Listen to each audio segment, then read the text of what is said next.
ინსტიტუციური წყობა. დეკლარაცია, რომელიც ხელოვანებმა და სპორტსმენებმა დღეს მიიღეს ქვეყანაში მიმდინარე მოვლენებს ეხება. დოკუმენტის მთავარი დანიშნულება გაერთიანება ძალადობისა და ქვეყანაში არეულობის წინააღმდეგ.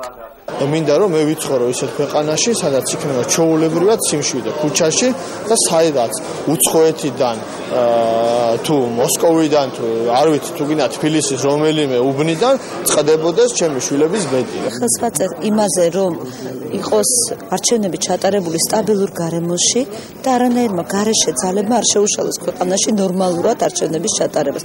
მე მგონი ამას ყველა ქართველი დაეთანხმება, აქ არ არის თვითონ დეკლარაციაში არანაირი აგრესია.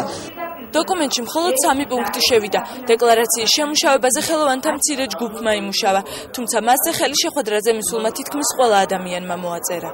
მინდა მშვიდობა, მე არ მინდა ომი, მე მინდა სტაბილურობა და მინდა რომ ჩვენი პრეზიდენტი იყოს მიხეილ სააკაშვილი.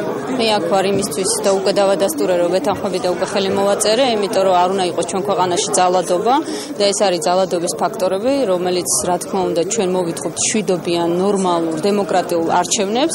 მე მოვაწერე პირველ მემორანდუმსაც ხელი მაშინ, როდესაც ძალიან ცოტანი ვიყავი და ეხლაც მოვაწერე ხელი. იმიტომ რომ ჩემთვის ახალი არაფერი არ მომხდარა, პირველი წუთიდან ვგრძნობდი. ნოემბრის დღეებიდან ვგრძნობდი ამის უკან რა იდგა, ვინ იდგა და აქ იყო მხოლოდ სახელმწიფოს გადარჩენაზე ლაპარაკი. ხელოვანებსა და სპორტსმენებს იმედი აქვთ, რომ მსგავსი დოკუმენტის შექმნის საჭიროება მომავალში აღარ იქნება.